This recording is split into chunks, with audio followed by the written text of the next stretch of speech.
Shalom Aleichem. Bapak Yahweh pasti memberkati kita sekalian. Haleluya. Bapak Ibu Saudara sekalian, pada pagi hari ini sebelum kita bersama-sama mendengarkan firman Tuhan, kita kedatangan tamu dari Jakarta, yaitu Pak Alex Tung dan Ibu Vivin. Supaya jemaat Tuhan kenal semua, saya minta tolong Pak Alex dan Ibu bisa maju sebentar untuk memperkenalkan diri supaya jemaat Tuhan kenal semua. Haleluya, mari silahkan. Shalom Bapak-Bapak, Ibu-Ibu, Waalaikumsalam. dikasih Yesua Hamasya. Perkenalkan, nama saya Abraham Alex, nama lengkap Alexander Tunggal ya, nama baptis Abraham. Dan di samping saya, istri saya Sarah Vivin Indrawati. Ya, kami memang berdomisili di Jakarta dan kesempatan hari ini bisa berkumpul, bisa beribadah di tempat Kehilat Mawar Saron merupakan suatu sukacita bagi kami karena beberapa minggu yang lalu kami datang ke Semarang, cuman ibadahnya tidak cocok dengan waktu pas kami datang di sini sehingga kami tidak bisa beribadah.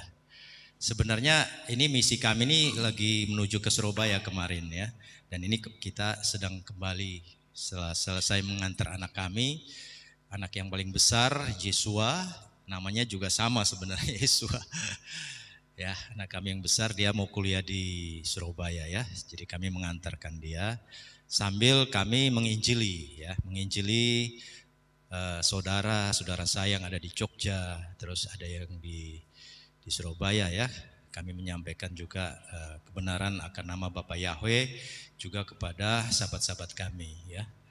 Dan puji Tuhan kemarin juga kami sempat beribadah sahabat di KPI di Surabaya, itu KPI-nya Betatita ya. Betatita ya. KPI-nya tempatnya Bu Eni Asmoro ya.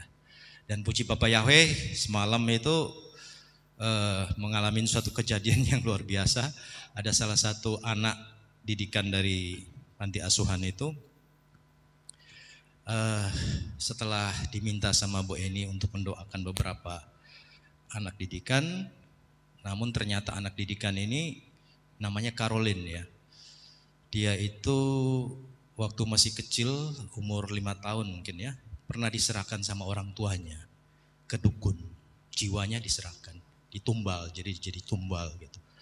Jadi waktu dia datang mendekati kita, dia minta tolong didoain. Jadi setiap sabat itu dia mengalami keluhan di perutnya, dia nggak bisa makan dan dia muntah, selalu begitu. Dan karena berulang-ulang terus dia heran gitu ya, kok bisa ya, kenapa saya setiap sabat saya ngalamin hal itu. Jadi seperti dia tuh dihambat untuk beribadah. Nah setelah kita doakan dia, kemudian karena memang merasakan atmosfer di tempat panti asuhan itu agak singup ya. Karena mungkin ada beberapa kamar yang kosong ya, kayak seperti gudang, terus dibiarkan lampu itu tidak nyala ya, jadi gelap. Sehingga mungkin disitulah ada makhluk-makhluk yang roh-roh di sekeliling dekat sekitar situ yang berdiam ya. Jadi kita bisa merasakan aura atmosfernya itu singup. Nah jadi setelah itu kita mendoakan dia dan Bu Eni minta kita mengurapi tempat-tempat kamar-kamarnya itu. Namun pada saat saya berjalan sampai di belakang, itu gelap sekali. Si anak Caroline ini sama temannya yang namanya Regina, mereka lagi duduk berdua di tempat ayunan di pinggiran situ. Dan dia tunjuk-tunjuk ke belakang, Pak, di situ paling banyak, Pak. Oh ya, ya udah saya doa, saya tengking. Kemudian saya berjalan kembali ke depan, ajak sama dia ke depan.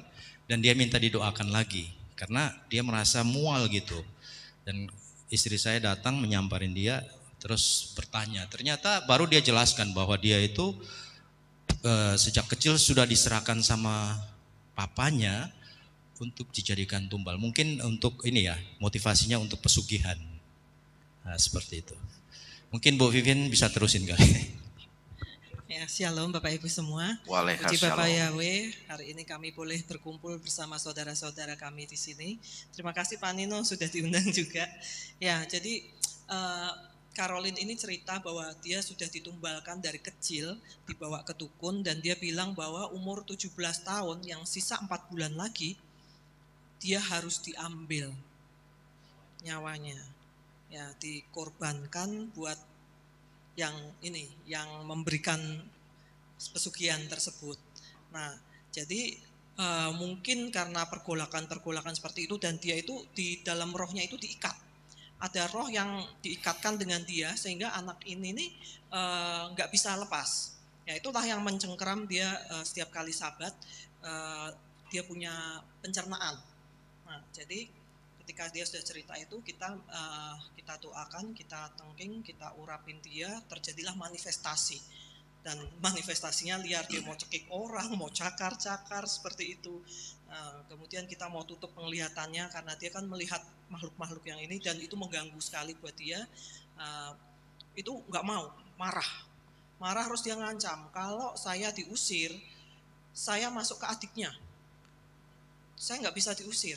Tapi kalau saya harus keluar, adiknya ganti dia. Adiknya ternyata ada di situ juga, mungkin sekitar 10 tahun atau 12 tahun ya umurnya. Seperti itu. Namanya Yeriko. Waduh, serem sekali, saya bilang kok jahat sekali gitu orang tuanya. Ya, tapi puji Bapak Yahweh kemarin setelah kita mungkin ada hampir mungkin setengah jam lebih ya. Nah, itu dia manifestasi berulang kali dan setan bisa tipu kita. Dia pura-pura sudah ini, tapi kita tahu bahwa dia nggak ini gitu loh, belum benar-benar keluar. 3 kali tipu kita, seperti itu. Mau tipu ya, cuman puji Bapak Yahweh nggak berhasil. Akhirnya dia muntah. Nah, baru setelah muntah itu dia merasa lega. Itu, jadi yang dicengkram di lambung, jadi kita tutup semua yang di tempat masuknya cakranya ya, kalau istilahnya cakra kundalininya kita tutup karena itu kan untuk tempat masuknya dari roh-roh jahat itu. Jadi seperti itu. Ya, itu sedikit kesaksian dari kita. Puji Bapak Yahweh, terima kasih Pak Nino. Oh, ibunya sudah. Kita berikan tepuk tangan Bapak Ibu Saudara sekalian untuk Bapak Yahweh. Silakan duduk kembali Pak Alex dan Bu Vivin. Selamat datang di Kehilat Mawar Sharon. Bapak Yahweh memberkati Pak Alex dan Ibu. Haleluya. Baik Bapak Ibu Saudara sekalian, pada pagi hari ini kita akan kembali bersama-sama merenungkan firman Tuhan yang akan berbicara tentang umatku binasa karena kurang pengetahuan. Kalau saudara melihat di situ ada angka 2 di sudut kanan atas, ini artinya kita akan mendengarkan bagian kedua dari firman Tuhan yang berbicara tentang umatku binasa karena kurang pengetahuan. Mari kita bersama-sama mendasari firman Tuhan pada pagi hari ini dengan satu ayat di dalam kitab Hosaah atau kitab Hosea pasal keempat ayat yang ke-6. Saya akan membacakan ayat ini, saudara simak baik-baik ayat ini. Di situ dikatakan, umatku dibinasakan karena kurang pengetahuan. Oleh karena kamu menolak pengetahuan itu, aku pun menolak kamu menjadi imam bagiku. Oleh karena kamu melupakan Torah Elohimu, aku pun akan melupakan anak-anakmu. Haleluya. Nah Bapak Ibu Saudara sekalian, terjemahan yang benar dari Hosea 4 ayat 6 atau secara khusus Hosea 4 ayat 6a, terjemahan yang benar itu seperti yang kita baca ini saudara. Ya, umatku binasa karena kurang pengetahuan. Tapi kalau terjemahan yang kita baca dulu, yang dikatakan umatku binasa karena tidak mengenal Allah, terjemahan ini tidak tepat. Alias terjemahan ini keliru atau salah. Kenapa saya katakan terjemahan yang dikatakan umatku binasa karena tidak mengenal Allah itu salah? Karena kalau dulu kita tidak mengenal Allah, justru kita dan orang-orang Kristen itu tidak akan binasa, saudara. Karena apa? Karena kalau dulu kita tidak mengenal Allah, kita akan mengenal Bapa Yahweh dan Yesua. Kita dulu tidak kenal Bapak Yahweh, itu karena kita diperkenalkannya siapa? Allah. Jadi dengan kata lain, justru karena kita dulu kenalnya Allah, karena kita dulu kenalnya Allah, kita akan binasa. Tapi syukur kepada Bapa Yahweh, dengan sekarang kita mengenal Bapa Yahweh dan Yesua, saudara dan saya itu tidak jadi binasa, tetapi kita memperoleh keselamatan. Amin. Ya, jadi kalau dulu kita tidak mengenal Allah, malah kita tidak akan binasa. Tetapi suka atau tidak, kita memang harus melewati fase ini, saudara. Yang saya percaya kita diizinkan kenal Allah dan kenal Yesus Kristus dulu. Bapak Yahweh itu mesti punya maksud. Maksudnya apa? Maksudnya tidak lain, setelah kita ngerti Allah itu bukan Tuhan kita, dan setelah kita ngerti Yesus itu bukan juru selamat yang benar, maka dari situ itu akan menjadi satu pelajaran penting bagi kita. Bahwa jangan sampai kita kembali ke kesalahan kita yang dulu, setelah kita sekarang ini percaya dan mengenal Bapa Yahweh dan Yesua sebagai Tuhan dan Juru Selamat kita. Jadi terjemahan yang benar dari kitab Hosea 4 ayat 6a, yang benar adalah apa yang saudara lihat di depan ini, yaitu umatku binasa karena kurang pengetahuan. Ini terjemahan yang benar, saudara. Nah, Bapak Ibu saudara sekalian, dulu di bagian pertama firman Tuhan yang berbicara tentang umatku binasa karena kurang pengetahuan, kita sudah bersama-sama diberitahu pada waktu itu kenapa kalau kita renungkan, orang itu cuman kurang pengetahuan, tapi dia bisa binasa, saudara. Kalau kita perhatikan ayat ini memang secara khusus ditujukan untuk orang-orang Israel. Di mana pada waktu itu, orang-orang Israel ketika muncul ayat ini, saya katakan bukan orang-orang Israel itu tidak punya pengetahuan sama sekali. Tetapi pada waktu itu mereka juga punya pengetahuan tentang keselamatan. Hanya saja pengetahuan yang mereka miliki tentang keselamatan itu masih kurang. Kenapa kok kurang? Karena ternyata kalau kita membaca di kalimat selanjutnya di ayat 6 ini, rupanya orang-orang Israel itu banyak yang menolak pengetahuan akan keselamatan itu. Maka muncullah ayat ini. Kalau kamu itu sampai kurang pengetahuan akan keselamatan, maka kamu akan binasa. Jadi dulu saudara, di bagian pertama firman Tuhan ini, kita sudah bersama-sama diberitahu. Kenapa orang itu cuman kurang pengetahuan, tapi orang itu bisa binasa. Dan orang bisa binasa karena kurang pengetahuan. Satu di antaranya karena pengetahuan itu mata. Jadi kita mesti ngerti dulu. Orang sampai bisa kurang pengetahuan tapi dia sampai bisa binasa. Dulu kita sudah pernah diberitahu karena pengetahuan itu ibarat sebuah mata. Mata di sini sedang berbicara tentang penglihatan. Dan ketika penglihatan kita itu berkurang, tentunya itu akan sangat membahayakan kehidupan kita. Saudara bayangkan saja, saudara tahu penglihatan saudara kurang, tapi saudara nekat bepergian dengan kondisi penglihatan yang kurang. Tentunya ini akan sangat membahayakan perjalanan dan akan sangat membahayakan kehidupan saudara juga. Jadi kira-kira seperti itulah kurangnya pengetahuan pada seseorang yang bisa membahayakan kehidupannya. Dan melalui kitab Hosea 4 ayat 6a tadi saudara, kita diberitahu orang yang pengetahuannya kurang itu bisa binasa. Nah hari ini Bapak Ibu Saudara sekalian, kita akan bersama-sama belajar bagian keduanya, yaitu pengetahuan apa yang harus kita kejar dan harus kita miliki supaya nantinya kita tidak akan binasa, Tetapi dengan pengetahuan yang kita miliki itu kita akan diselamatkan. Kalau bagian pertamanya dulu kira-kira sudah saya sampaikan sekitar 1,5 tahun yang lalu, saudara bisa lihat di YouTube Kehilat.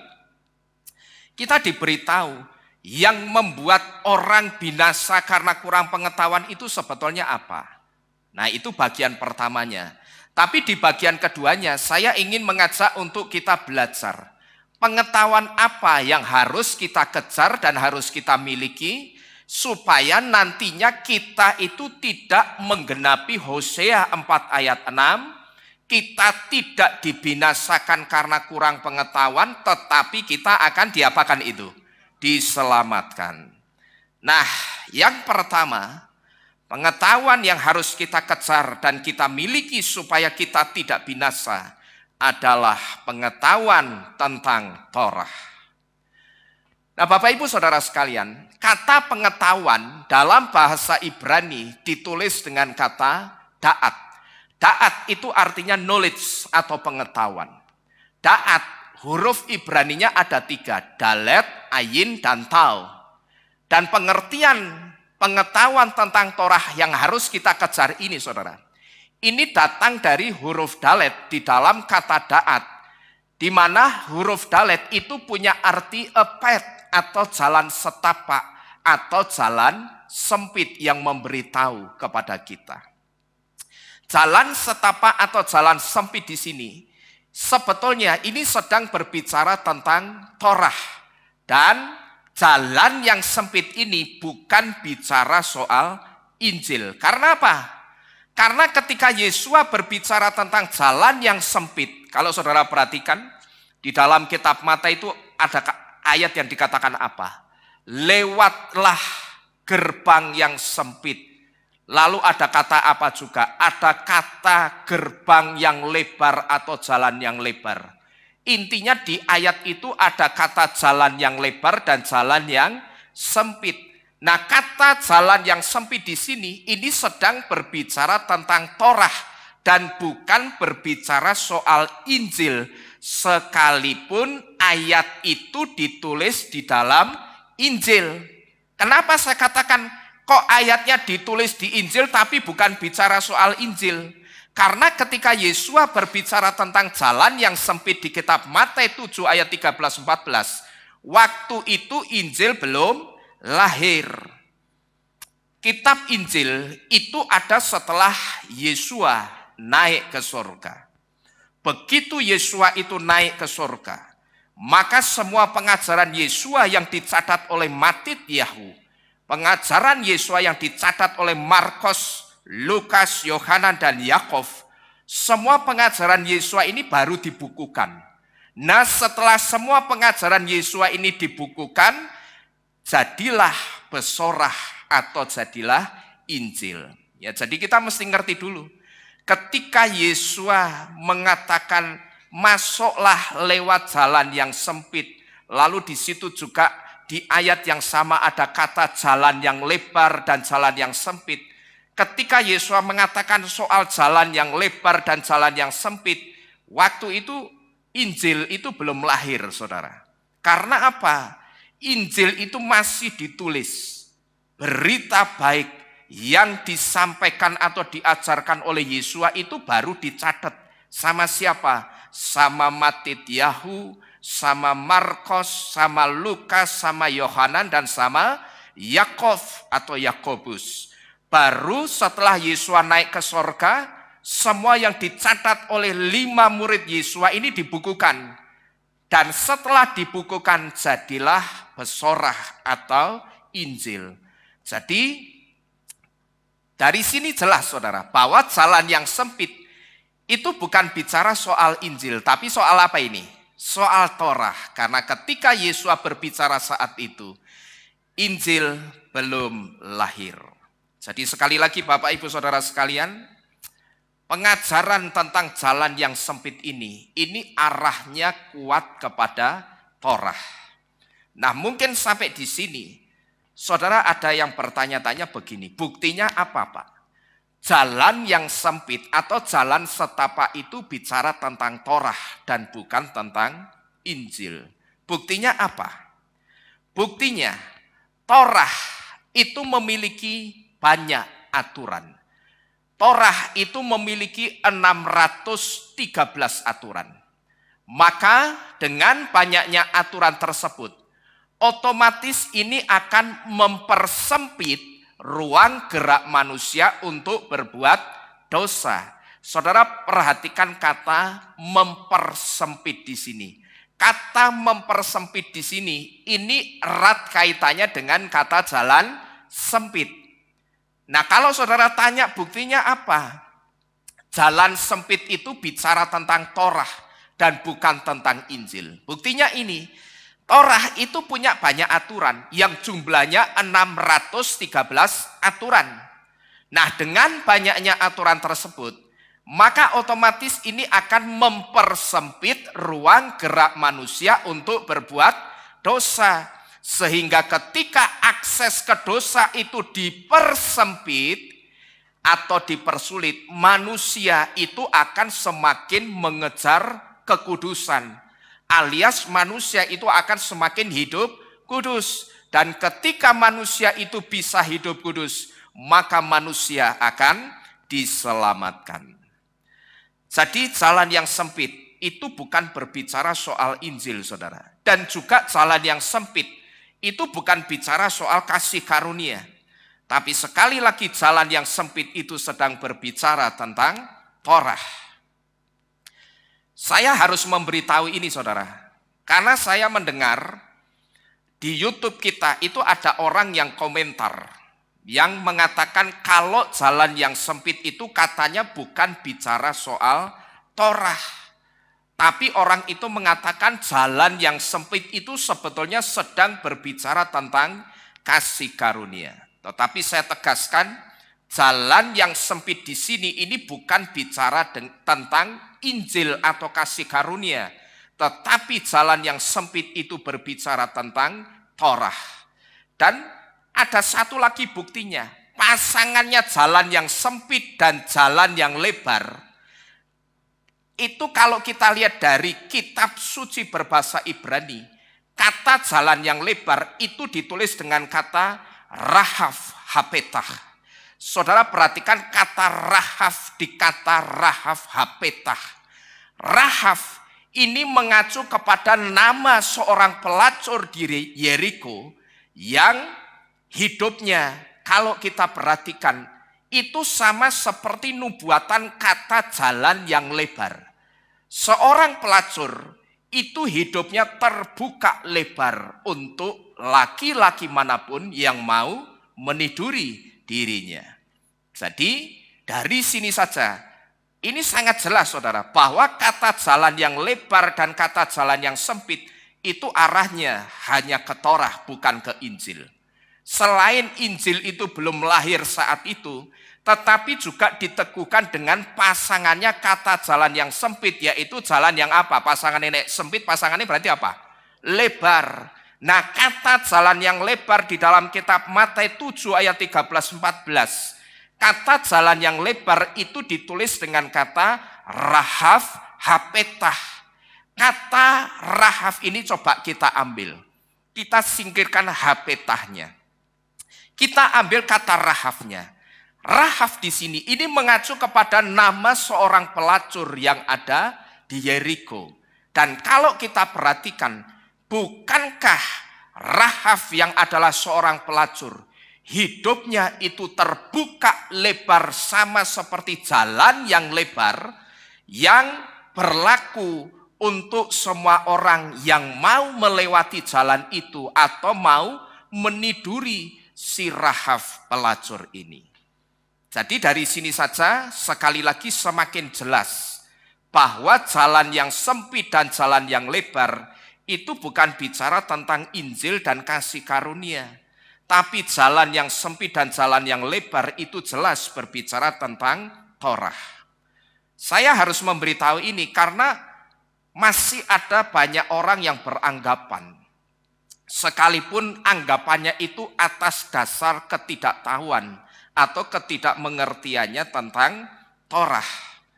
Banyak orang yang masih mengatakan, satu di antaranya orang yang komentar di YouTube ini, Jalan yang sempit itu bukan bicara soal Torah, tapi jalan yang sempit itu bicara soal kasih karunia. Tetapi ketika saya coba perhatikan dari bahasannya, dari cara tulisannya atau bahasa tulisan komentarnya, di situ saya maklum saudara. Karena kalau saya perhatikan cara orang ini menulis, orang ini bisa saya pastikan dia belum kembali ke Torah. Jadi karena dia belum kembali ke Torah, maka dia tidak tahu kalau jalan yang sempit itu sedang berbicara tentang Torah. Nah di sini saudara, kita yang sudah tahu, kita harus bersyukur. Karena ketika sekarang ini Bapak Yahweh gerakkan kita untuk mengenal lebih dalam tentang Torah. Rupanya Torah yang sekarang ini sedang kita geluti, yang sedang kita pelajari dan sedang kita lakukan. Ternyata Torah yang sedang kita geluti, rupanya itu adalah bagian dari pasal keselamatan yang harus kita miliki supaya nantinya kita itu tidak binasa tetapi kita bisa diselamatkan. Jadi saya bayangkan saudara, Bapak Yahweh itu seperti kasih satu pasal kepada kita. Cuman part-part atau bagian-bagian dari pasalnya itu tidak dikasih. Kita disuruh nyari sendiri part atau bagian dari pasalnya yang dalam tanda kutip hilang. Tentunya ketika kita mencari bagian dari pasal-pasal itu, kita harus cari dengan hikmat dan kekuatan Roh Kudus. Kita tidak akan pernah bisa mencari part-part atau bagian-bagian dari pasal keselamatan yang hilang itu pakai hikmat akal budi manusia kita saudara. Tidak akan pernah ketemu. Jadi kita mesti ngerti, rupanya Torah yang sekarang ini sedang kita geluti.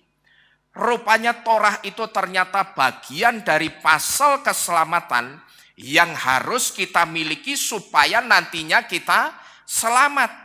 Jadi kalau kita nemu pasal yang pertama kita taruh di tempatnya, kita mesti cari bagian pasal yang kedua, pasal yang ketiga, pasal yang keempat, seterusnya sampai pasal itu lengkap, maka itulah yang akan jadi tiket keselamatan kita. Jadi sekali lagi Torah yang sekarang ini sedang kita geluti, itu harus kita syukuri saudara. Karena apa? Karena ternyata Torah yang sekarang ini sedang kita kerjakan dengan kekuatan Roh Kudus. Rupanya Torah itu adalah pasal keselamatan yang harus kita miliki supaya nantinya kita diselamatkan. Jadi tidak sia-sia saudara. Selama ini kita diajar untuk mencintai Torah. Tidak sia-sia selama ini kita belajar Torah. Dan tidak sia-sia selama ini kita minta diberi satu kemampuan untuk kita itu bisa jadi pelaku Torah. Itu tidak sia-sia. Jadi usaha saudara, yang satu diantaranya mengekang mulut saudara untuk tidak makan sembarangan, untuk tidak makan makanan yang tidak kosher, itu tidak sia-sia. Karena apa? Karena ternyata ketika saudara mengekang mulut saudara untuk makan makanan yang kosher saja, makan makanan yang layak untuk dimakan saja sesuai kitab suci, ternyata apa yang saudara lakukan ketika mengekang mulut saudara, itu bagian dari pasal keselamatan yang sudah kita temukan. Dan sekarang pasal itu, part atau bagian dari pasal keselamatan itu, kita letakkan di tempatnya. Tapi ingat, masih kurang, masih ada part atau bagian dari pasal lain yang harus kita cari juga, lalu begitu ketemu kita taruh, kita pasangkan di tempatnya sampai pasal itu lengkap. Maka ketika pasal itu lengkap, itulah tiket keselamatan kita. Dan bagian atau part dari pasal-pasal ini, satu diantaranya berbicara tentang pengetahuan-pengetahuan yang harus kita kejar supaya kita tidak menggenapi Hoseah atau Hosea 4 ayat 6. Supaya kita tidak dibinasakan karena kurang pengetahuan. Jadi tidak sia-sia saudara. Selama ini kita diajar untuk taat Torah. saudara diajar, lalu saudara minta kemampuan untuk bisa melakukan Torah itu dengan baik. Usaha saudara untuk taat dengan Torah itu tidak sia-sia. Maka satu ungkapan yang dikatakan, usaha itu hasil tidak akan mengkhianati usaha yang kita lakukan. Itu betul-betul akan saudara nikmati suatu hari kelak. Yang pasti endingnya itu apa? Happy ending. Happy endingnya wujudnya apa saudara? Saudara tahu wujudnya kita dapat apa? Keselamatan. Ya, jadi taatlah dengan Torah. Dan hari ini kita membuktikan bahwa mencintai dan menjadi pelaku Torah itu akan menyelamatkan kita, saudara. Kalau ada orang yang mengatakan Torah itu tidak mempengaruhi keselamatan, saya sebut pengajaran ini ngawur, saudara. Torah tidak mempengaruhi keselamatan, itu keliru.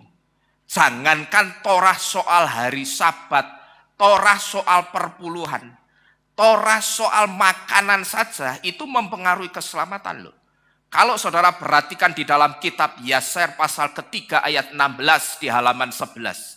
Di situ saudara akan melihat dan membuktikan bahwa Torah soal makanan kosher itu juga menyangkut keselamatan. Di dalam kitab Yaser 3 ayat 16 di situ dikatakan apa? Adam mati setelah makan buah pohon pengetahuan. Ini bukan semata-mata soal apa yang dimakan Adam, tapi lebih kepada apa?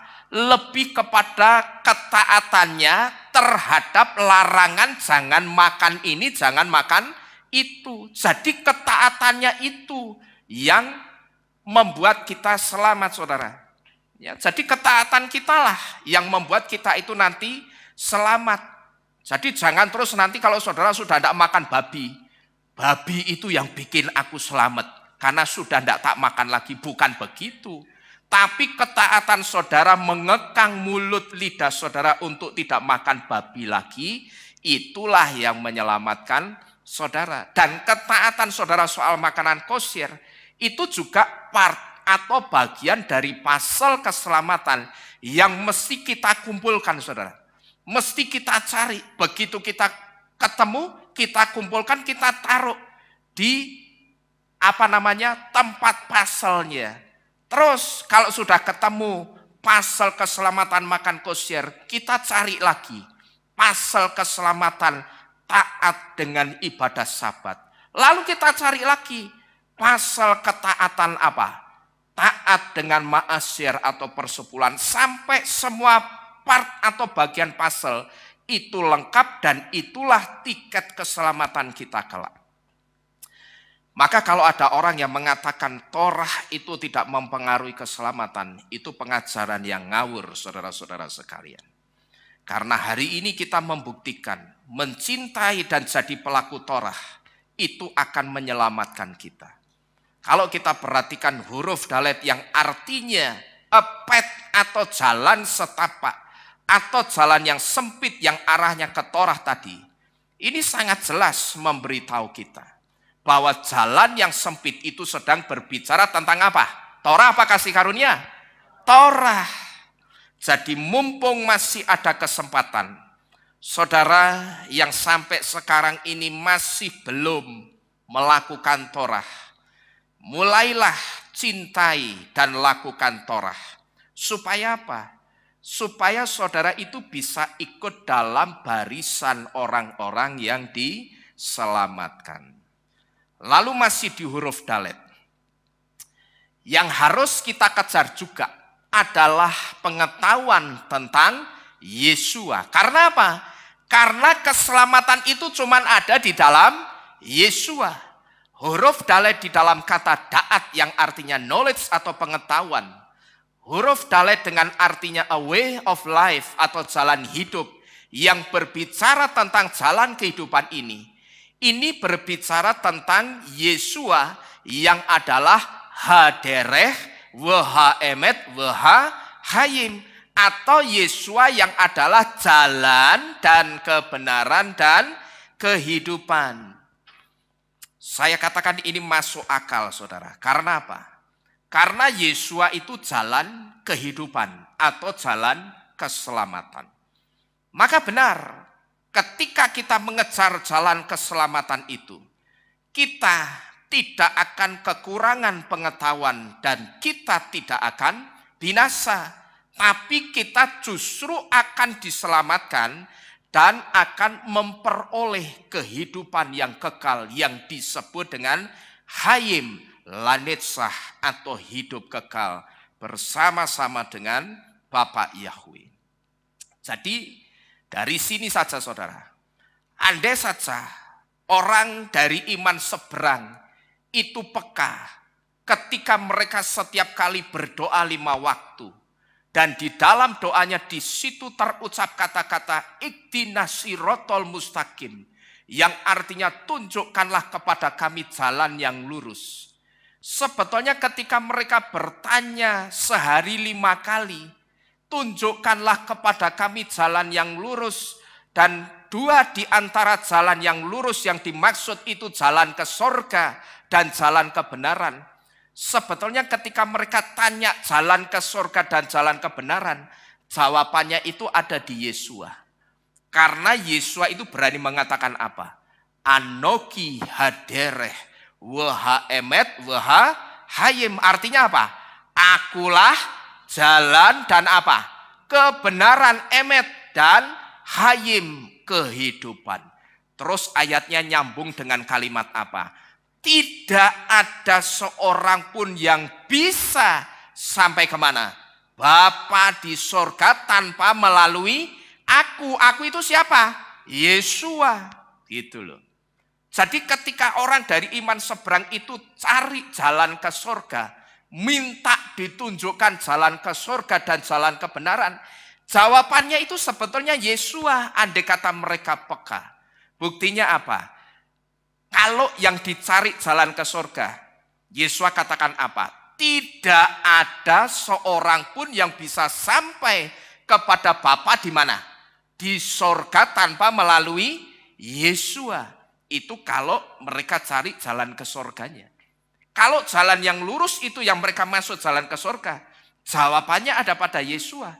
Tapi kalau mereka cari jalan yang lurus itu yang dimaksud kebenaran, lah ini Yesua juga mengatakan apa? Anoki ha emet. Akulah kebenaran itu.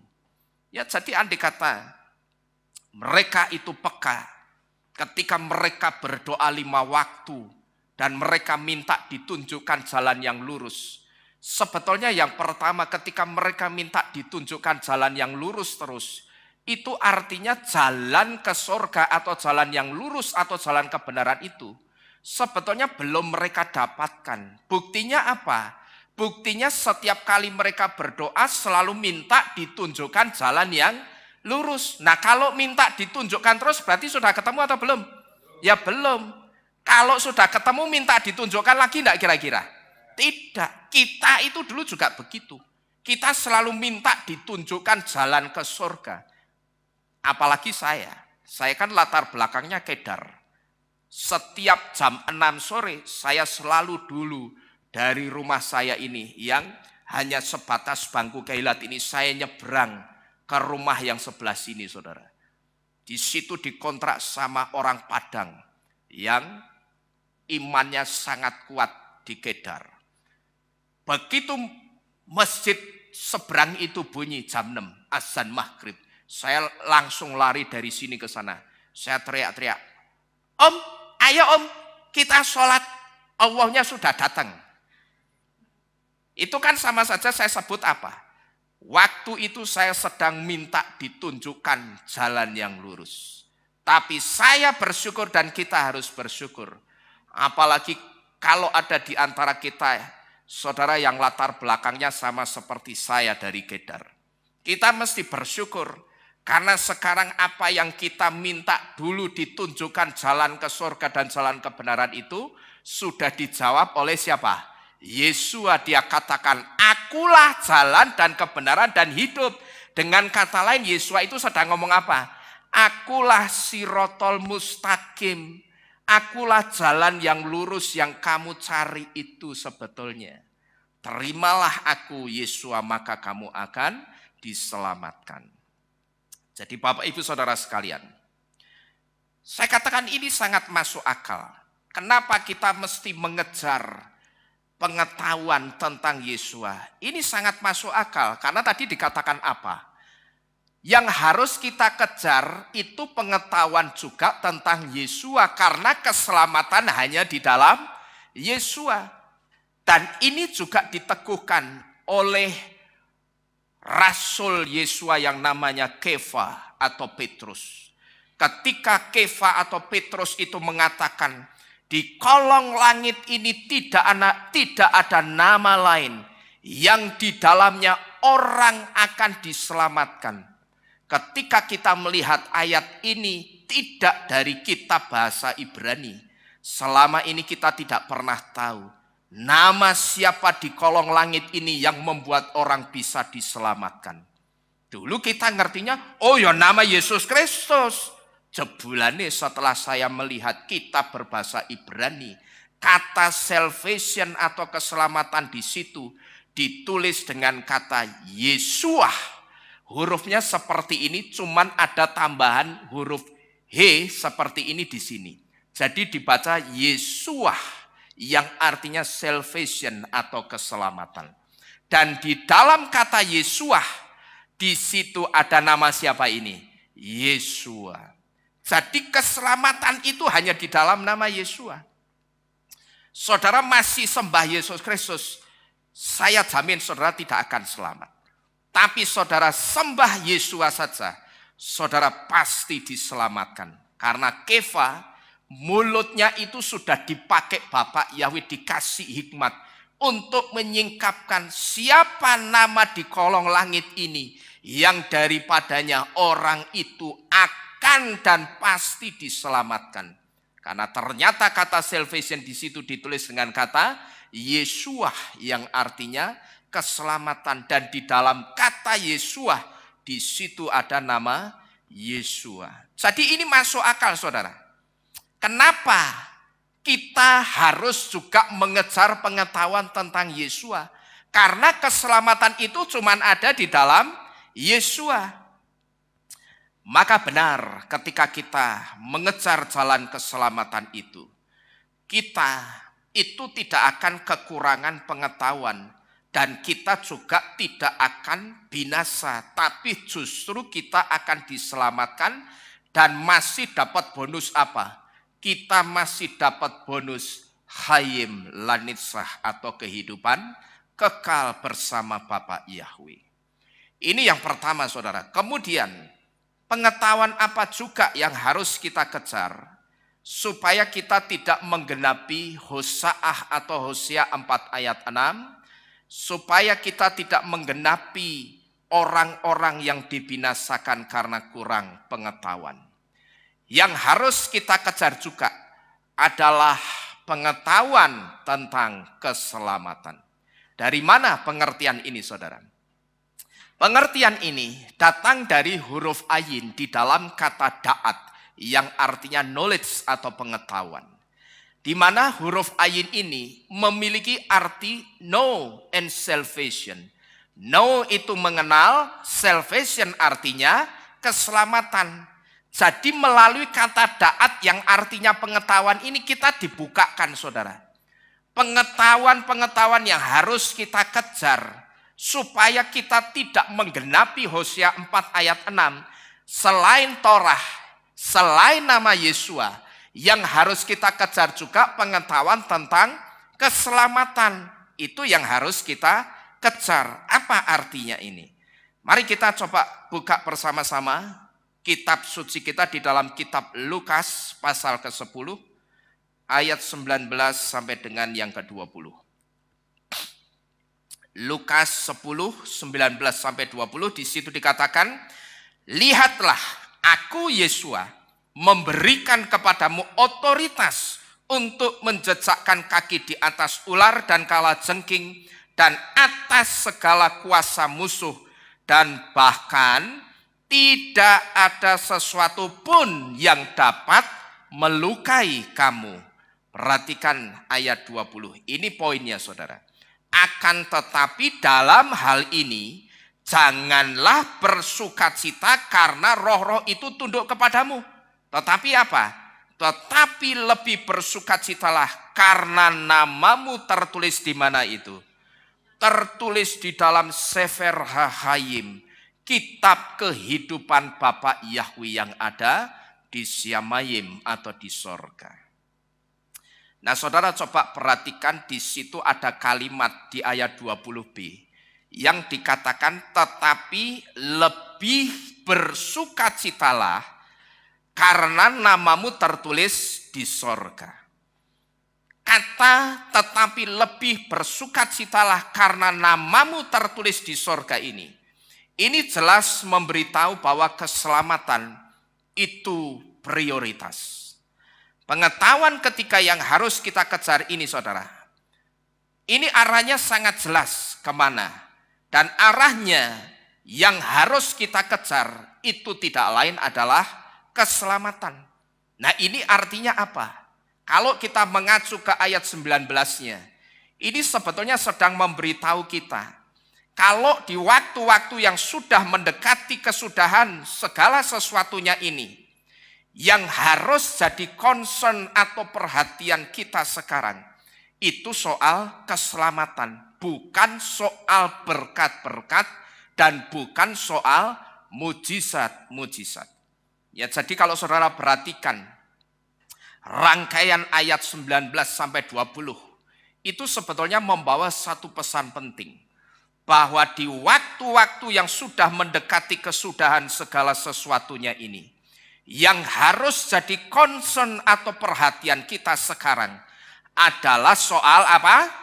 Keselamatan, bukan soal berkat-berkat dan mujizat-mujizat terus. Saudara, yang mendeteksi iman saudara itu akan terbangun kalau saudara mendengarkan firman yang hanya bicara soal berkat-berkat dan mujizat. Dan di situ iman saudara itu baru terbangun. Saya hanya ingin memberitahu saudara mesti hati-hati. Ya, saudara yang mendeteksi, aku itu kok terbangunnya kalau mendengar firman yang bicara tentang berkat-berkat dan mujizat tok ya. Di situ saya harus memberitahu saudara mesti hati-hati. Karena apa? Karena iman saudara yang baru terbangun ketika mendengar firman yang hanya bicara soal berkat-berkat dan mujizat itu sebetulnya satu indikator dari jemaat konsumen berkat dan jemaat konsumen mujizat. Siapa itu jemaat konsumen berkat dan konsumen mujizat? Tentunya kalau ada kata konsumen itu berarti ada kata mengkonsumsi. Berarti jemaat konsumen berkat dan jemaat konsumen mujizat itu siapa? Jemaat atau orang yang imannya itu hanya akan terbangun ketika mendengarkan firman yang melulu bicara soal berkat-berkat dan mujizat.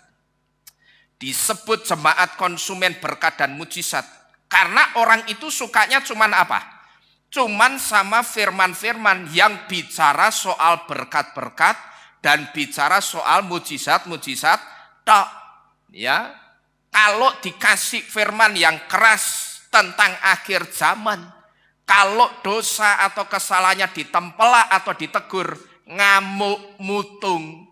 Kalau saudara mendeteksi iman saudara seperti itu, saudara merasa terbangun dengan firman yang berkat-berkat dan mujizat. Nek ditanya, saudara percaya saudara diberkati? Amine banter lah, itu ciri-cirinya kaya ngono. Satu diantaranya begitu. Tapi begitu ketegur firman melempem dingklu dengak sebelah kita kayak sebelahku yang ngono kayak. Ya, kayak podo aku juga kayak. Tapi nek diomongi saudara diberkati percaya, wah amin sampai munggah kursi. Ya toh? Nah itu hati-hati. Tapi begitu dosa atau kesalahan saudara ditempelak, ditegur, saudara ngamuk, mutung, besok serasa mangkat ibadah maneh. Sebetulnya itu satu indikator Saudara, itu jemaat konsumen berkat dan konsumen mujizat. Ngerti saudara? Ya. Bahkan lebih parah lagi. Ada orang yang merasa terbangun imannya kalau mendengar apa? Kalau mendengar pendeta yang khotbahnya lucu.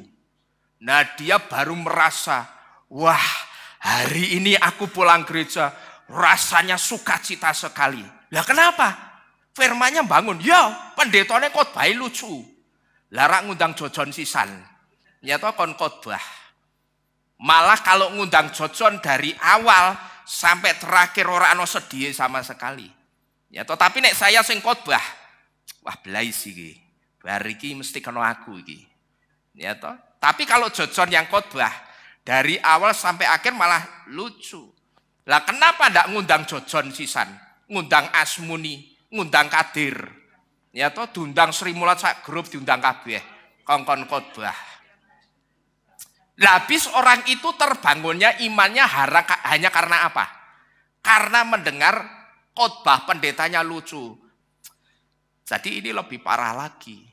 Kalau ada orang yang hanya terbangun imannya karena firman yang berkat-berkat dan mujizat, tapi ini lebih parah lagi. Orang ini hanya terbangun imannya karena mendengar khotbah pendeta yang lucu. Ini saya sebut sebagai jemaat konsumen berkat dan mujizat.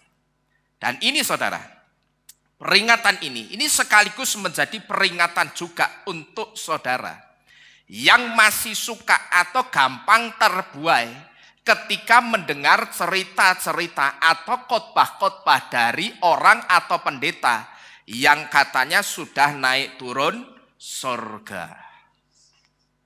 Kalau kita perhatikan berapa banyak orang yang lebih suka mendengar khotbah-khotbah seperti ini.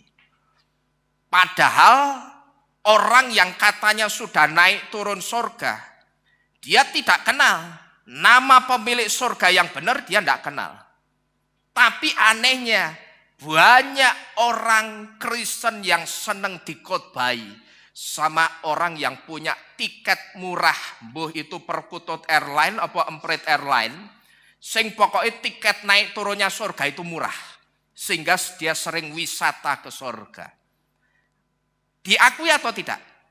Berapa banyak orang yang ngakunya orang percaya, tapi masih suka mendengar khotbah-khotbah seperti ini, tapi yang khotbah katanya naik turun surga tidak kenal nama pemilik surga yang benar.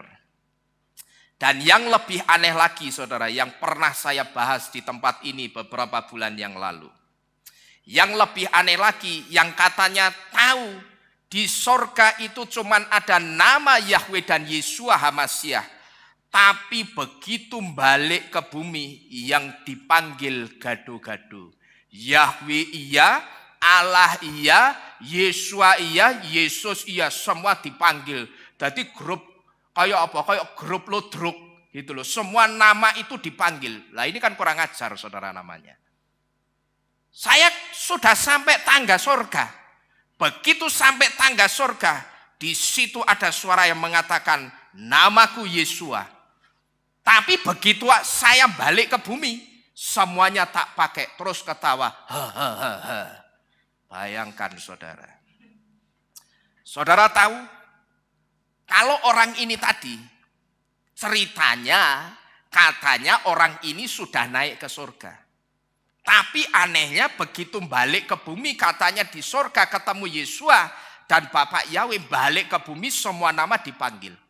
Padahal saudara tahu, orang yang cuma ditemui Bapak Yahweh dan Yeshua lewat mimpi saja, dan di situ Bapak Yahweh dan Yeshua itu menyatakan namanya. Saudara ngerti? Orang yang cuma ditemui Bapak Yahweh dan Yeshua lewat mimpi saja, orang itu tidak berani lagi nyebut nama Tuhan yang salah. Ya orang yang hanya didatangi lewat mimpi, orang leren ketengkrean tekan surga. Ya cuman ditemui lewat mimpi. Begitu dia bangun dari mimpinya, begitu dia bangun dari tidurnya, orang itu langsung jadi orang apa? Orang yang tidak berani lagi memanggil nama Tuhan yang salah. Saya sering mendengar kesaksian dari orang yang tadinya itu sangat mengeraskan jantung hatinya untuk nama Yahweh dan Yesua. Tapi begitu dia berdoa, dia mendengar satu suara secara audible yang dikatakan, namaku Yahweh, namaku Yesua. Saudara ngerti? Orang itu langsung bertobat dan minta dibaptis pembaruan. Padahal ini baru dengar lewat doa dan baru hanya melihat nama Yahweh dan Yesua itu lewat apa tadi? Lewat ngimpi. Tapi yang hanya lewat doa dan lewat mimpi saja, orang petengkrean tekan surga, itu langsung bertobat loh saudara. Langsung bertobat dan menerima Bapak Yahweh dan Yesua. Lah ini orang katanya sudah sampai tangga surga. Ketemu Bapak Yahweh dan Yesua dan di situ dia mendengar Yesua itu ngomong, namaku Yesua. Oh ya sudah, kalau begitu Yesua itu berarti Allah. Loh, iki piye to iki sakjane. Terus saya balik ke bumi, semua nama tak pakai. Padahal saudara, perhatikan baik-baik. Kalau orang itu benar ketemu Bapak Yahweh dan Yesua, saya yakin tidak ada orang yang tidak gentar dan tidak takut ketemu Bapak Yahweh dan Yesua. Orang itu mesti gentar dan orang itu mesti takut, hormat, salut kepada Bapak Yahweh dan Yesua. Harusnya orang kalau gentar ketemu Bapak Yahweh dan Yesua dan dia jadi takut, harusnya logikanya kalau balik ke bumi, dibalik ke bumi maneh. Terus dia akan panggil nama yang lama atau nama yang baru, nama Yahweh dan Yesua, saudara kira-kira. Harusnya yang dipanggil ya nama Yahweh dan Yesua. Maka jujur, saya terus terang menyaksikan kesaksian seperti ini, saudara. Ini orang katanya sudah naik ke surga ketemu langsung Bapak Yahweh dan Yesua, tapi begitu balik ke bumi yang dipanggil gado-gado. Saya katakan gondies kesaksian seperti ini. Semua orang bisa bersaksi seperti ini. Saya pun bisa bersaksi seperti itu. Ya, saya bisa, apalagi saya punya modal. Modal saya apa? Saya punya jabatan pendeta atau gembala. Biasanya nek pendeta atau gembala omongannya kan dipercaya toh. Nah, saya kan punya modal sudah. Orang mengenal saya sebagai seorang pendeta atau seorang gembala. Nek saya ngomong, saudara, kemarin saya habis naik ke surga, terus turun lagi. Lah besoknya saya itu dijemput lagi, saudara. Saya naik lagi ke surga, terus saya balik meneh begini. Karena sudah malam, waktunya tidur saya dibalik ke. Gitu loh. Orang akan percaya enggak kira-kira? Percaya. Wong saya punya modal jabatan pendeta atau gembala. Sing evangelis we dipercaya meneh gelar gembala atau pendeta. Tapi pernah saya melakukan itu hanya untuk menarik simpatiknya orang? Tidak pernah. Saya tidak pernah jualan surga untuk menarik simpatik orang. Jangankan jualan surga, saudara. Saya jujur, saya akui, saya itu belum dikasih karunia delok setan. Nonton setan itu belum pernah. Pak Alex dan Bu Vivin sudah dikasih. Saya jujur, saya belum dikasih nonton setan. Itu belum pernah. Paling kalau saya mau nonton setan, saya delok wong ngamuk lagi setan. Ini toh.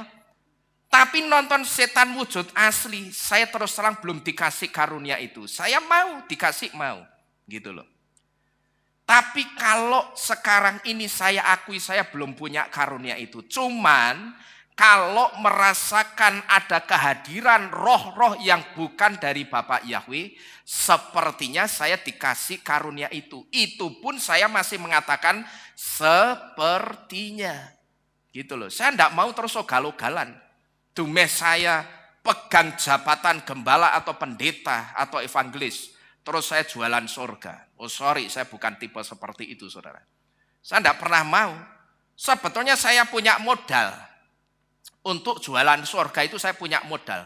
Modal jabatan pendeta atau gembala. Dan orang mesti percaya. Wong sing ngomong sapa? Pendeta. Sing ngomong gembala, percaya. Lah wong sak ngisore pendeta atau gembala evangelis saja orang percaya, apalagi yang mengatakan gembala atau pendeta. Tapi sampai detik ini saya tidak pernah mengobrol jualan sorga. Bahkan untuk mengatakan Tuhan ngomong sama saya hati-hati loh saudara. Dan saudara jangan sembarangan asal ngomong Tuhan ngomong sama saya. Tak kasih tahu Tuhan itu sudah berhenti ngomong. Begitu Yesus naik ke surga, saat itu Tuhan itu tidak pernah ngomong lagi. Lah terus kalau jantung saya yang sebagai alarmnya Bapak Yahweh itu bunyi, yang ngomong siapa? Yang ngomong itu Ruach Kodes atau yang ngomong Roh Kudus. Bukan Tuhan langsung yang ngomong, itu bukan. Tuhan itu sudah berhenti berbicara ketika Yesus itu naik ke surga. Terakhir Yesus ngomong apa? Ya Bapa, ke dalam namamu aku serahkan orang-orang ini dalam pemeliharaan namamu, nama Yahweh. Itu terakhir Yesus Tuhan itu ngomong. Setelah itu yang ngomong lagi itu bukan Tuhan, tapi yang ngomong siapa? Roh Kudus atau Ruach Kodes. Ya, maka saya katakan ini orang katanya sudah ketemu Bapak Yahweh di sorga, sudah ketemu Yesus di sorga, tapi balik ke bumi. Yang dipanggil gado-gado. Yahweh dipanggil, Allah dipanggil. Yesus dipanggil, Yesus dipanggil. Katanya biar apa? Biar adil. Terus ditambahi kata-kata apa? Tuhan tahu hati kita. Saya jawab, betul Pak Evangelis. Tuhan tahu hati kita. Dan Pak Evangelis perhatikan baik-baik. Tuhan, Bapak Yahweh dan Yesus itu juga tahu. Yahweh diganti Allah itu salah. Yesus diganti Yesus itu juga salah. Pak Evangelis perhatikan ini baik-baik. Ya, benar Tuhan tahu hati kita. Dan Tuhan itu juga tahu Yahweh diganti Allah salah. Yesus diganti Yesus juga salah. Kembalikan, Yahweh ya dipanggil Yahweh. Yesus ya dipanggil Yesus. Maka terus terang jujur kalau saya pribadi, saudara tidak usah ikut-ikut saya ya. Kalau saya pribadi saya meragukan kesaksian ini terus terang. Kenapa saya meragukan? Yang bikin saya ragu, orang kalau benar sudah ketemu Bapak Yahweh dan Yesus, orang itu mesti akan takut dan gentar dengan Bapak Yahweh dan Yesus. Otomatis kalau orang itu gentar dan takut dengan pribadi Bapak Yahweh dan Yesus, dia juga akan takut dan gentar dengan nama Yahweh dan Yesus. Maka karena dia takut dan gentar dengan nama Yahweh dan Yesus, begitu balik ke bumi, dia akan beritakan yang benar siapa? Nama Yahweh dan Yesus. Harusnya benar seperti itu. Ya. Jadi hati-hati, saudara yang prioritasnya itu masih berkutat. Imanmu itu masih terbangun hanya di soal berkat-berkat dan materi, mujizat-mujizat. Saudara yang prioritasnya itu masih ke orang yang suka naik turun surga.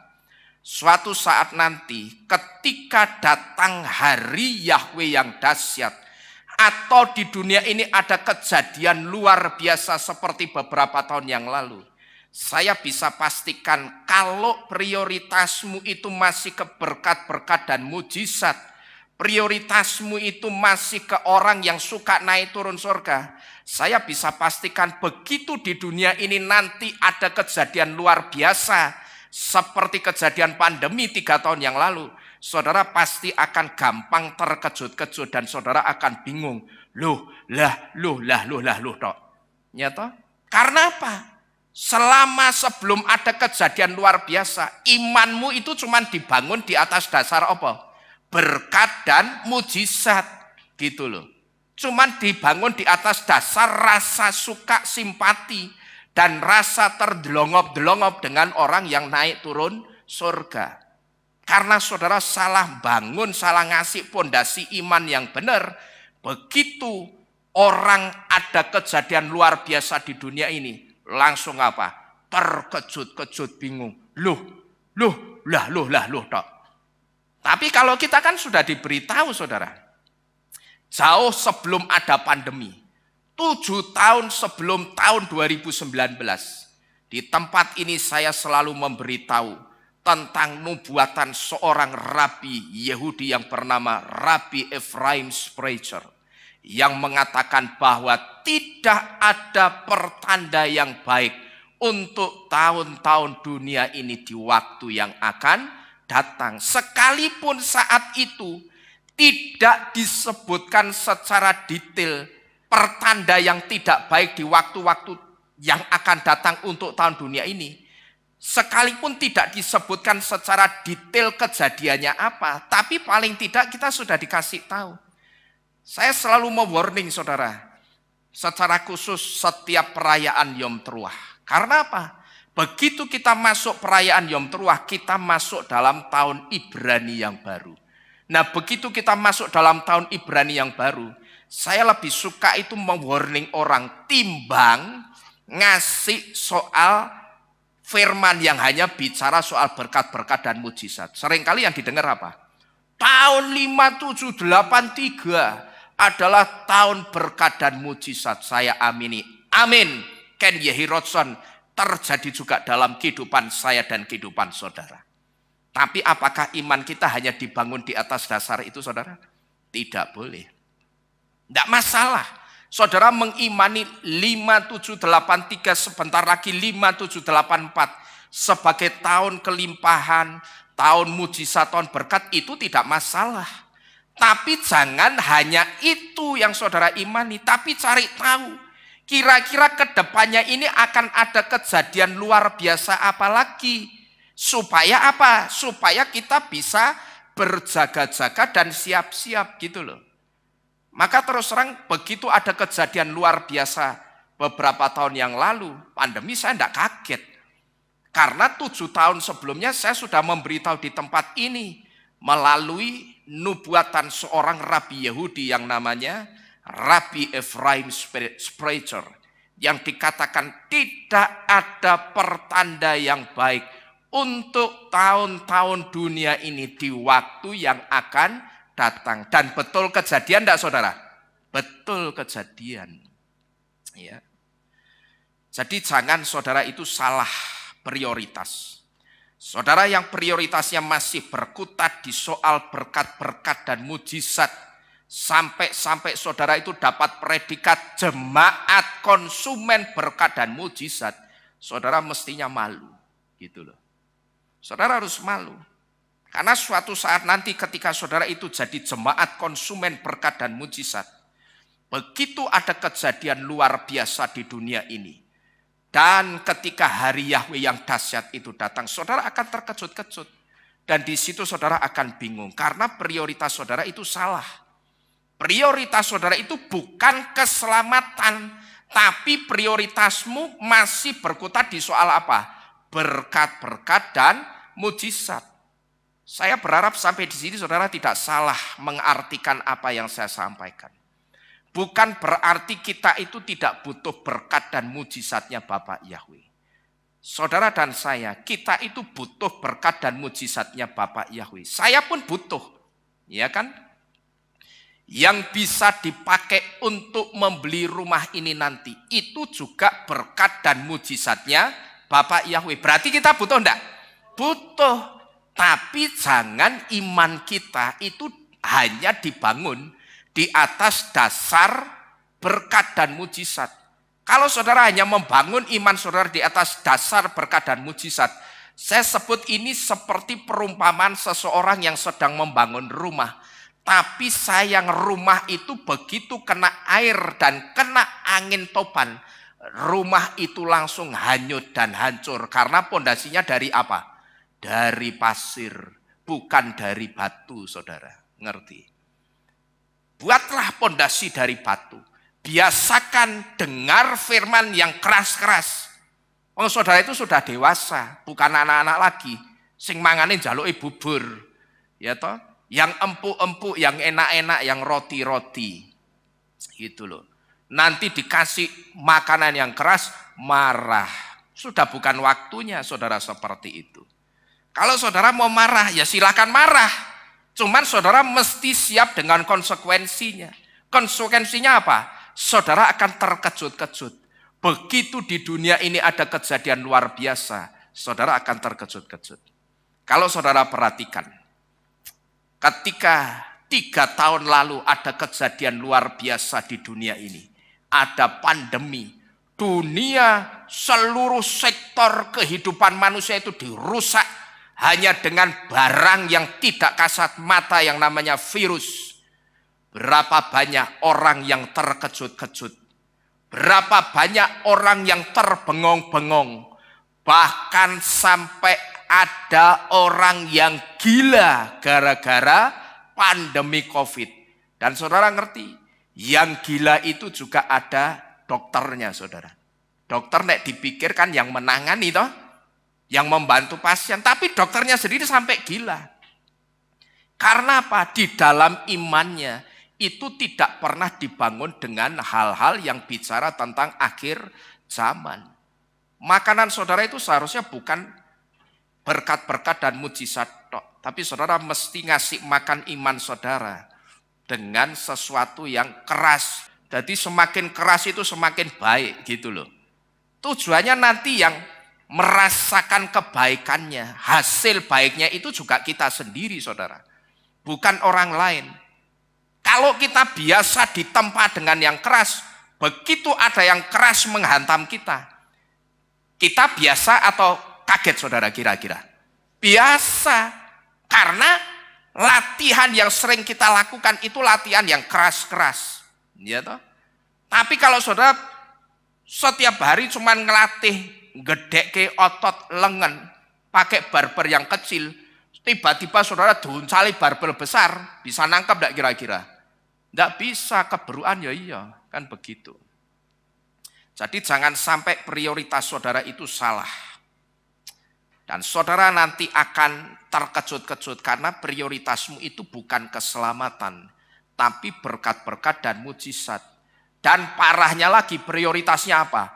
Masih suka terbengong-bengong dengan orang yang cerita naik turun surga. Jadi betulkanlah prioritas saudara. Prioritas yang benar kita sekarang apa saudara? Keselamatan. Dan saya percaya ketika prioritas saudara itu benar di soal keselamatan, saya pastikan iman saudara itu akan terbangun dengan baik. Dan kapanpun hari Yahweh itu datang, hari Yahweh yang dahsyat itu datang, kapanpun itu, dan kapanpun ada kejadian luar biasa di dunia ini, saudara akan selalu siap menyongsong dengan apa? Dengan jantung hati yang siap, tidak terkejut-kejut. Kalaupun yang datang nanti sebentar lagi yang kita imani, Yesua akan menggenapi kedatangannya pada perayaan Yom Teruah. Andai kata Yesua itu datang pada tahun 5784 ini, tepat pada perayaan Yom Teruah, karena Yom Teruah satu-satunya hari raya yang belum digenapi Yesua. Kalau prioritas imanmu itu benar soal keselamatan, saudara akan bisa menyongsong hari Yahweh yang dahsyat itu dengan sukacita. Kemudian pengetahuan apa juga yang harus kita kejar supaya jangan sampai kita dibinasakan. Yang harus kita kejar juga adalah pengetahuan tentang meterai keselamatan. Dari mana pengertian ini? Pengertian ini datang dari huruf tau di dalam kata taat yang artinya knowledge atau pengetahuan. Tau itu punya arti mark of salvation atau tanda keselamatan. Dan tanda keselamatan di sini tidak lain sedang berbicara tentang meterai nama Yahweh dan Yesua yang memberitahu kepada kita.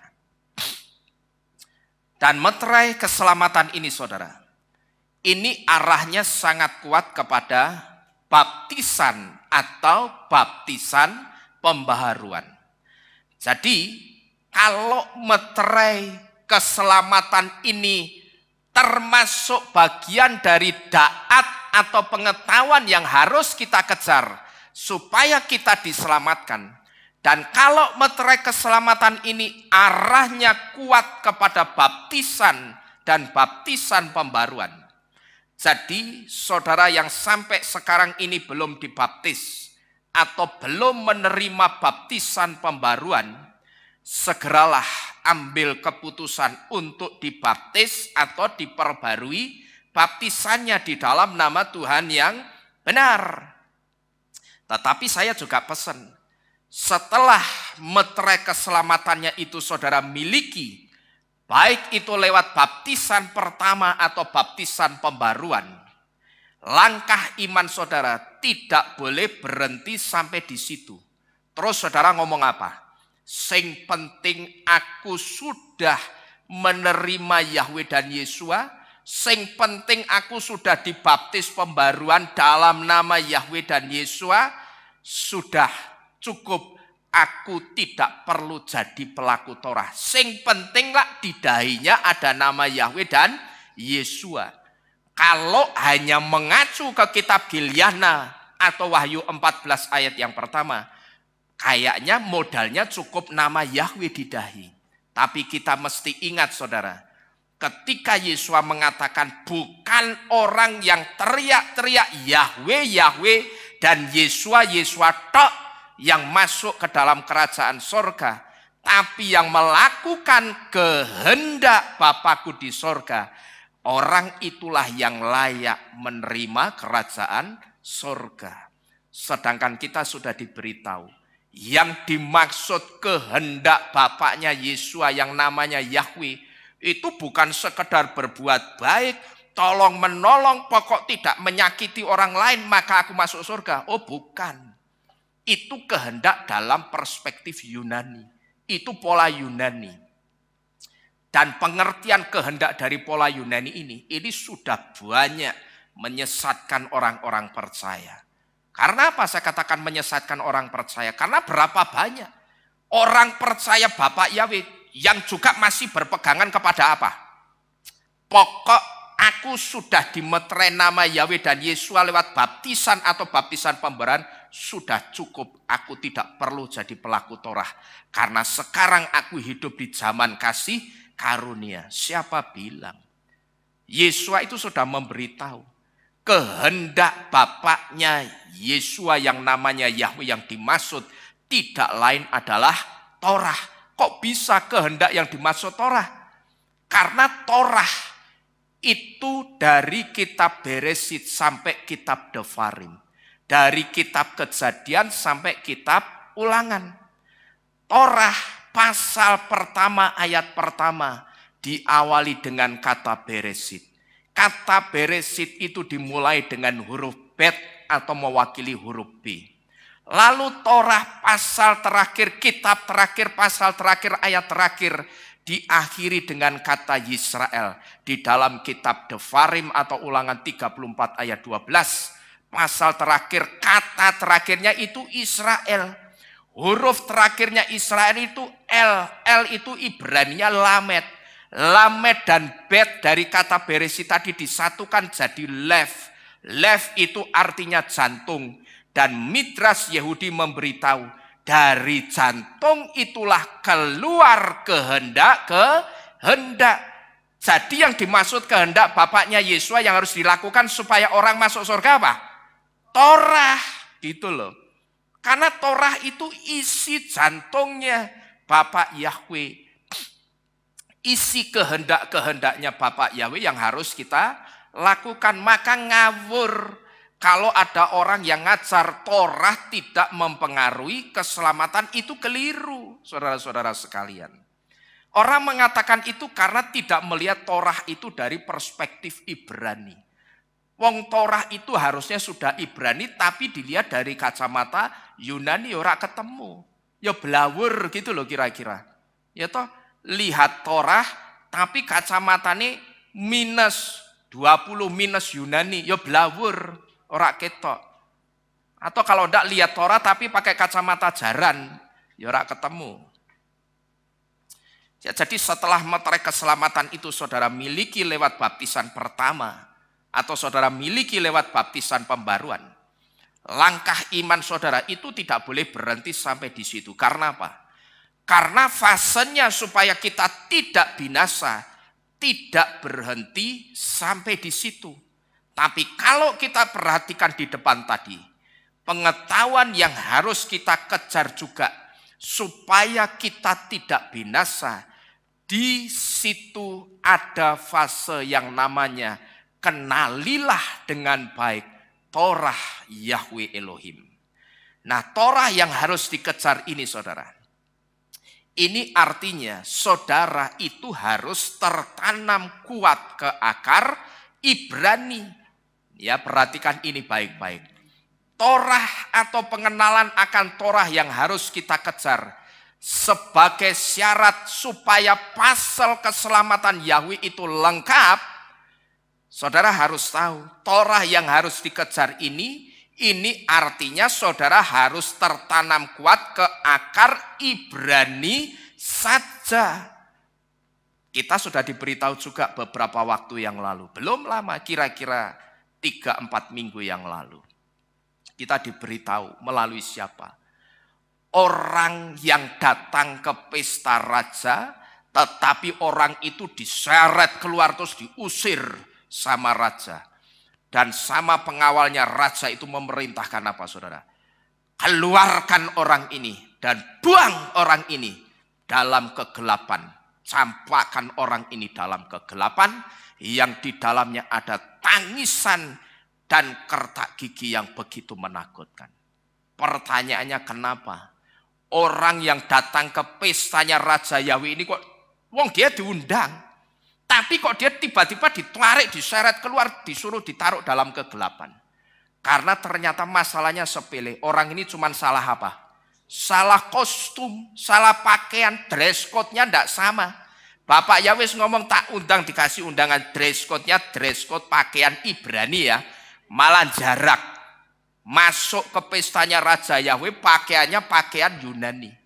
Pakaian imannya masih pakaian iman Yunani. Atau mungkin kalau udah saat itu klambine rangkepan. Ya toh? Sing jobo Ibrani, jubahnya Ibrani tapi kaosnya Yunani. Lho ki klambimu rangkep-rangkep, melakno ampek, keringetan kowe. Metu. Ya. Enggak bisa. Orang yang imannya sudah Ibrani ya Ibrani tok. Enggak boleh Ibrani dicampur Yunani. Yahweh ya Yahweh saja.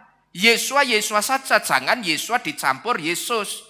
Makanya nek penyembahan jangan ngeses, ngerti saudara? Haleluya, Yesus. Ya ngeses senenge iki. Ya toh? Wong sudah dikandani Yesua dan Jesus itu tidak sama. Lah kok penyembahan iso ngeses? Haleluya Tuhan. Jesus. Iki piye to ki wong iki sakjane iki? Wis dikandani aja ngeses kok malah ngeses gitu loh. Yesua dan Yesus itu tidak sama, meneh Jesus tidak sama. Jangan samakan Yesua itu dengan Jesus, saudara. Tidak sama. Yesua dan Yesus hanya sama. Yesua dan Jesus hanya sama, saya sering memberitahu. Itu hanya ditulisan di kayu salib. Dah, di situ tok. Itu pun 3 tulisan di kayu salib itu hanya untuk memberitahu. Ini loh orang-orang Yunani dan Romawi. Orang yang kamu panggil dengan Yesus atau Jesus atau Yesus, pribadinya itu ini. Lah nama aslinya itu lihat, yang atas sendiri. Tulisan yang atas sendiri. Yesua Hanatsri wa Melech Yehudim. Nama aslinya itu Yesua. 3 tulisan di kayu salib itu hanya untuk memberitahu kepada orang-orang Yunani dan Romawi bahwa orang yang kamu panggil dengan Yesus atau Yesus, nama aslinya siapa? Yesua, gitu loh. Karena apa? Mesti ditulis dalam 3 bahasa. Karena yang pertama selain nubuatan, yang kedua yang orang-orang yang ada di sekitar lokasi penyaliban Yesua itu tidak hanya orang Yahudi, tapi ada juga orang mana? Orang Yunani, orang Romawi, dan orang mana-mana lagi yang memakai bahasa Yunani dan Romawi. Maka ditulis di situ gitu loh saudara. Ya, tetapi yang kedua, kenapa ditulis dalam 3 bahasa? Ini sebetulnya juga untuk memberitahu bahwa melalui tulisan di kayu salib yang ditulis Yesua Hanatsri wa Melech, orang akan tahu bahwa sebetulnya yang disalib itu Yahweh sendiri dalam wujud manusia. Karena ketika masing-masing huruf dari masing-masing kata itu diambil huruf depannya. Yesua diambil huruf depannya Y, Hanatsri H, Wameleh W, Hayehudim H. Begitu dirangkai jadi YHWH. Ini sedang memberitahu yang disalib itu sebetulnya Yahweh sendiri dalam wujud manusia. Kenapa kok Yahweh harus mengambil rupa seorang manusia? Kenapa tidak Yahweh sendiri yang turun ke dunia ini menyelamatkan umat manusia? Karena kalau Yahwehnya yang turun dalam wujud roh, manusia yang diselamatkan bukannya selamat malah mati. Karena kadar kemuliaannya manusia dengan Yahweh yang kemuliaannya, kadar kemuliaannya wujudnya itu roh, kadar kemuliaannya tidak sama. Jadi dengan kata lain, Yahweh harus mengambil rupa seorang manusia itu untuk menyamakan kadar kemuliaan, Bapak Ibu Saudara sekalian. Itu untuk menyamakan kadar kemuliaan. Maka ketika Yahweh mengambil rupa seorang manusia, manusia yang ditemui Yesua, ya bahkan jumlahnya itu 5.000 orang lebih. Bahkan mereka bisa makan bersama-sama dengan Yesua, saudara ya. Lewat apa? 2 ikan dan 5 roti. Saya benar dia. 5 roti dan 2 ikan. Lah yo saya kan ngomong ngono mau. Nyata cuman keblibet wae, kualik. Mereka bisa makan bersama-sama dengan Yesua. Mati tidak mereka? Tidak. Karena kadar kemuliaannya Yesua dengan kadar kemuliaannya manusia yang ada saat itu sama atau tidak? Sama. Tetapi kita jangan berpikir, oh berarti Yesua itu juga manusia yang berdosa dong. Bukan, saudara-saudara sekalian. Yesua itu bukan manusia. Yesua itu hanya wujudnya yang manusia. Kita tidak bisa mengatakan Yesua itu manusia. Karena Yesua itu bukan percampuran spermatozoid dan ovum, bukan. Ya, tetapi hanya ada kromosom ayah ketika darah Yesua itu sampelnya dicek di laboratorium oleh Ron Wyatt. Jadi Bapak Ibu Saudara sekalian, kita mesti ngerti bahwa Torah yang harus dikejar oleh saudara ini, yang harus kita kejar ini artinya kita itu harus tertanam kuat ke akar Ibrani. Jangan pakai baju iman yang rangkep-rangkep, meneh rangkepan telu. Ngarepe Ibrani, kaos tengahnya Yunani, kaos paling dalamnya Arab. Yahweh, Yesua, Yesus, Allah dipakai semua. Diusir saudara dari pestanya Raja Yahweh. Ya, jadi jangan macam-macam. Wong enak kok, kita itu cuma disuruh pakai satu baju iman yang pasti benar. Baju apa? Ibrani. Dan saudara mesti diselamatkan. Saya jamin saudara tidak akan diusir dari pestanya Raja Yahweh. Karena apa? Dress code-nya sama. Sama yang ditetapkan oleh Bapak Yahweh yang punya acara pesta raja. Jadi sekali lagi Torah yang harus dikejar ini. Ini artinya kita itu harus tertanam kuat ke akar Ibrani dan tidak hanya tertanam di dalam kasih karunia, tapi juga harus tertanam di dalam Torah. Karena apa? Karena kitab Tehilim atau kitab Mizmor atau kitab Mazmur pasal ke-119 ayat yang ke-174. Di situ menyiratkan satu hal, bahwa Torah Yahweh yang kita sukai itu akan membawa kita kepada keselamatan, dan Torah Yahweh yang kita sukai tidak akan membawa kita kepada kebinasaan. Ya, jadi kenapa saya memberitahu saudara? Torah yang kita kejar ini sebetulnya sedang memberitahu kita bahwa kita itu yang pertama harus tertanam kuat hanya di akar Ibrani. Dan tidak hanya tertanam di dalam kasih karunia, tapi juga harus tertanam kuat di dalam Torah. Kenapa saya katakan kita mesti tertanam kuat juga di dalam Torah? Karena kalau saudara melihat di dalam kitab Tehilim atau kitab Mazmur pasal ke-119 ayat yang ke-174. Di situ menyiratkan satu rahasia bahwa Torah yang kita sukai, Torah yang kita sukai itu akan membawa dan pasti membawa kita kepada keselamatan dan bukan membawa kita kepada kebinasaan. Buktinya apa? Kita baca sama-sama. Tehillim Mazmur 119 ayat 174. Kita baca bersama-sama saudara. Kita baca dengan penuh iman, kita baca yang keras tapi juga tegas, supaya apa yang kita imani, Torah yang kita sukai, itu akan membawa kita kepada keselamatan. Amin. Kita baca ya. Amin. Lemes menubi. Ya, supaya Torah yang kita imani itu membawa kita ke keselamatan. Ya, kita amini supaya itu betul-betul membawa kita kepada keselamatan. Kita baca ya. Alef Bet Gimel. Aku merindukan keselamatan daripadamu ya Yahweh, dan Torahmu itu kesukaanku. Amin. Haleluya. Jadi ini artinya apa? Sebetulnya kitab Tehillim 119 ayat 174 ini sebetulnya sedang menyiratkan satu hal, bahwa Torah yang kita sukai di kalimat dan Torahmu itu kesukaanku. Kalau dikatakan Torahmu itu kesukaanku, berarti kita suka sama Torah enggak? Suka.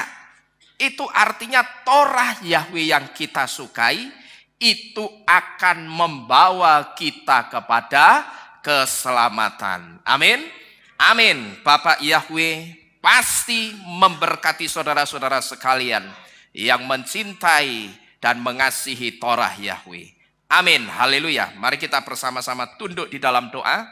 Kita akan akhiri firman pada pagi hari ini.